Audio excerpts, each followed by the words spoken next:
what people, a lot of people are afraid to borrow money, you know. And what I'm noticing about a lot of these same people is they have mortgages and they have cars. But when it comes to borrowing cash or trying to access some cash to do something with involving business or investments, they're really afraid of it. I'm talking about people in my in the African American communities for the most part, right? Mm-hmm. What would you want them people to understand most to change that? Because I want to change that mindset. What advice would you give me to help try to change that mindset, or them to take on, one of the two? I don't know what I would advise. I don't know what I would advise in that situation, because as far as I know, you can do with your money what you want to do with your money. Mm-hmm. I would advise something if you are using your credit to, like you say, with a car note or with a mortgage and a house note, as opposed to leaning towards cash, Mm-hmm. or what maybe might be called signature loans or something to that effect. It's just because you don't understand, Right. right? And if it's because you don't understand, then it's because you fear. But like I say, some people don't have discipline, right? Mm-hmm. So if they don't attach a house to if they don't do it in the form of a mortgage, Mm-hmm. they may never make the payments. But if they don't make the payments, then they lose the house. Maybe that's the kind of lifestyle that they want. You know what I'm trying to say? You don't make the payments, bam, you lose your house. Nah, stay disciplined, make your payments. Some people want to put themselves under that kind of disciplinary pressure, and then when they foreclose on the house because they couldn't make the payments, then they feel like they, whatever the case may be. But that's for those kind of people. Right. See, I am not that kind of person. Right. Right? But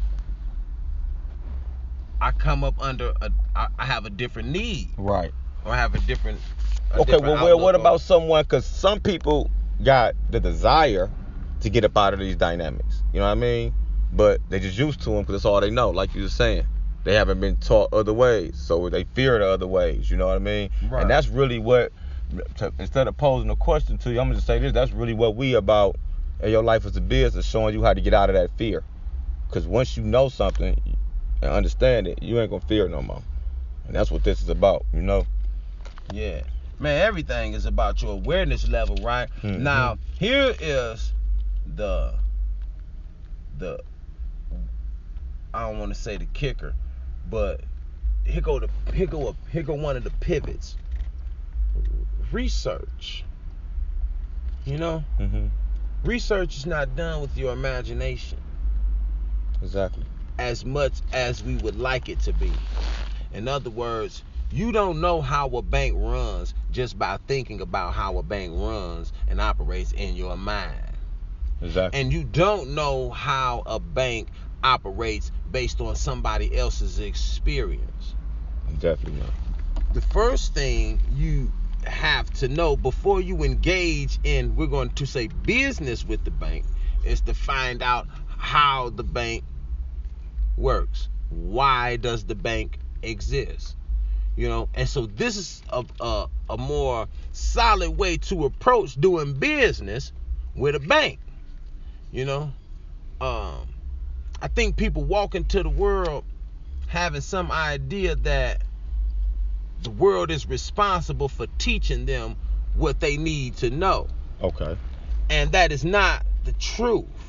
And it's not the truth for a very simple reason. Nobody knows what you want but you, and we doubt that you even know what you want. Right? And that's just the nature of the human existence.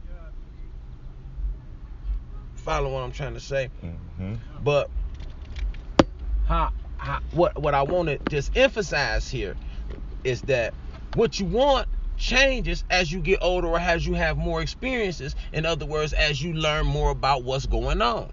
Exactly. Right? So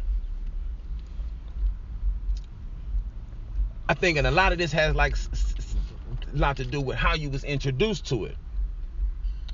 And I'll just give you a real simple example. Hey, I got credit. I got good credit. You're my best friend. When I say, yeah, I'm getting ready to go get me a loan. I go get the loan. I come back, instead of bringing a car, I show you a check. Yeah, they gave it to me, $100,000. I'm finna go buy me a car for $15,000, and I'm finna buy me a house for $40,000. And you go with me because you my man, right? Mm-hmm. Next thing you know, that's what you gonna do, because that's the example that was set for you. You know what I'm trying to say? That system works. It worked well for my man. I'm gonna keep moving along those lines. And in other words, I was the leader only and in that circumstance.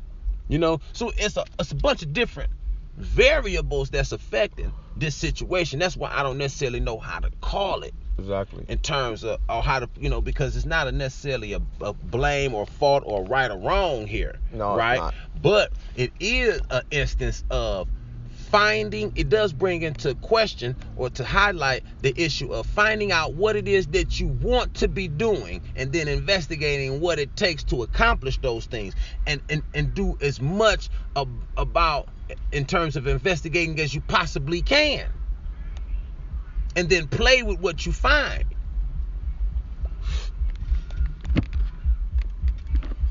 Because like I say, banks will give you some money because that's what they do.